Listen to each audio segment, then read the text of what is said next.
There is currently quite a bit of outrage about the current global situation, with 3 limited units at the same time and not so great banners and deals to support that. Since the channel is slowly getting bigger, I feel like I have some form of a responsibility to sharing my opinion towards what we're seeing. It might not be the most popular opinions, so get ready, and if you want to argue with me in the comments, it will be my pleasure to have a chat.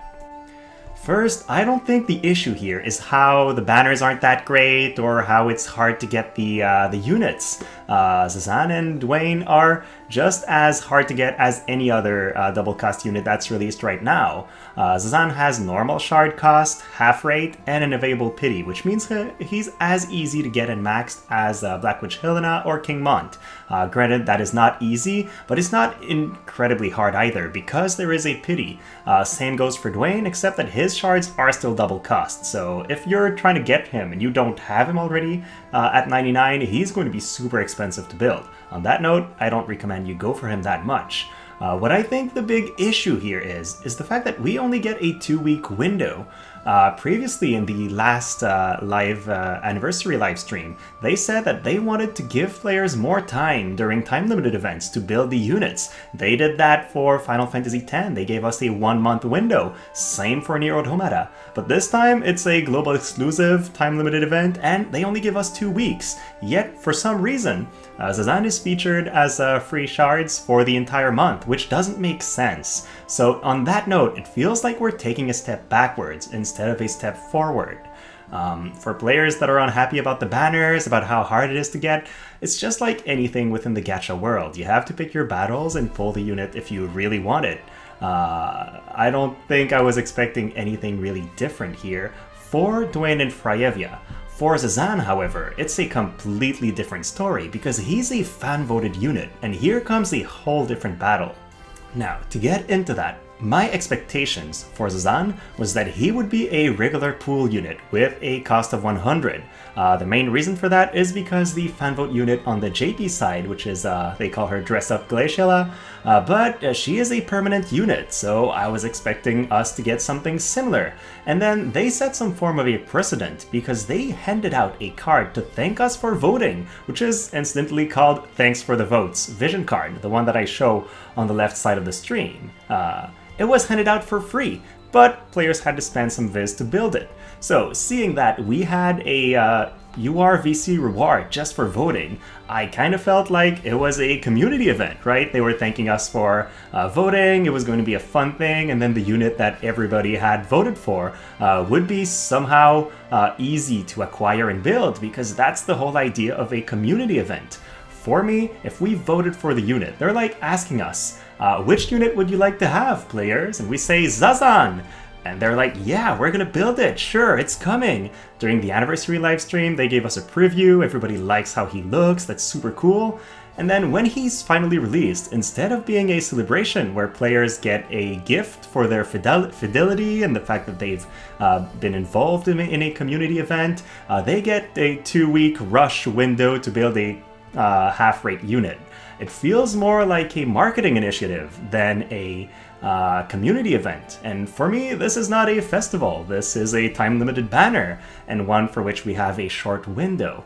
I think there's a time for marketing and sales, and there is a time for celebration. A community event should be a time for celebration with the community, not a money-making concept. There is other moments to make money, like you have the collaboration with Final Fantasy VII, with Final Fantasy I. Basically, every collaboration is a way to get new players in the game and make a round of money. That's part of the global method, and I guess just gacha method in general.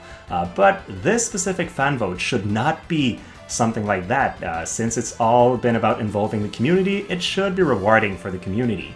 And the fact that he's so hard to pull means that, and coming out of a surprise, means that a lot of players that have not planned for him or are free to play but may have voted for him a while back will not have their chance to get him, and I feel like that's a shame. Now, keep in mind, since there's no legal rights issue around that, and he's a War of the Visions exclusive character, he could rerun very frequently. We've seen Freyevia come back quite often, so I would expect Zazan to be in banners 4 times a year or so. If you don't get him now, don't despair. You will have other occasions in the future, and you should start saving for him for the next time he comes around. He will still be strong. With that said, I want to talk about the outrage itself, because I feel like that's an issue. Very often, I feel people are giving Gumi a very bad personality. They're like, Gumi is greedy, I've heard it called scummy many times. On some other occasions, they are very generous and people thank them. But I feel like the language and the attitude we take towards the game is something that's fairly dangerous. First of all, I don't know the numbers myself, and I don't know if they're public or not. I tried looking for them, and I did not find them. Is the company really greedy? How much money is War of the Visions actually bringing compared to the expenses? These games are under constant development, so they have a very high cost of maintenance, just because they keep releasing new events, developing new units and whatnot. And when there's an outrage like this and players are about boycotting the game or giving it bad reviews and whatnot, it hurts the game quite a bit. If I was a new player trying to get into a game during this time, I would probably back off thinking, wow, what a shitty game, all its players are angry with it. And then a lot of current players will leave when there's a big outrage, which means in the end, the game has less players, less people spending, and thus less budget to keep developing what we love. So in that regards, I think it's important to have these outrages and these outbreaks when something is truly dramatic, if it's an illegal situation or if there's really something big going on. But we need to pick our battles. The global community is very often angry, and often before we even get to see the banners and the raids and whatnot, and that is not a good thing. We should be angry when there's a really good reason to be angry, not every time. Is this one of those times when we feel we should be angry? Well, that's up to you to decide, but there is an importance in picking our battles. Now, since there is some form of an outrage, I guess I'll share my own message and hope for the game. First of all, generosity pays. Whenever there's a lot of gifts for the community, free units like Titus, like 9S, or a deal like the Dwayne's deal, which was actually purchased by a lot of players, I feel like that's a good thing. New players come into the game, they enjoy their experience because there's so much generosity. And the gifts this time around are actually really good. So I hope we'll keep seeing some kind of freebies like this in the future, mainly because of how that impacts the new player experience, and I think that's super important. Then, as I said earlier, I would like the company to understand that there is a time for sale and a time for happy events. This global exclusive unit should have definitely been a celebration in my mind and not a marketing event where people feel like they have to spend in a rush. So that's a mistake, I believe, on their part.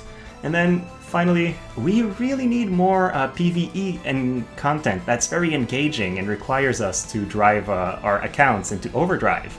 I think these selection quests are a really good beginning for that, and I want to see more of these.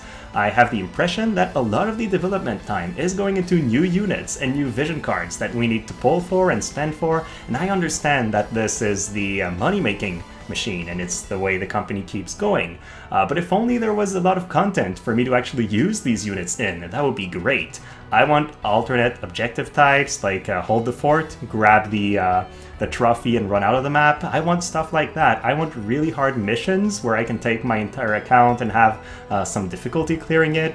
There is a lot of opportunity here for more engaging and interesting content that I feel is not being exploited. War of the Vision has, I would say, the best game system I've seen in a very long time. It's super balanced, it's incredibly interesting, there's room for so much more complexity, and I feel like we're only scratching the surface of its potential. So if only there was a reason to build all those nice units that is not PvP, I think that would drive a lot of players into actually perhaps spending more or just enjoying their experience better in general. So that was it, my thoughts on the topic, and it's my first time doing one of these opinion videos, so share your thoughts, please discuss if you have anything to share, and then if you've enjoyed the video, please like and subscribe as always. Thank you so much for watching, guys, and have a great rest of your day.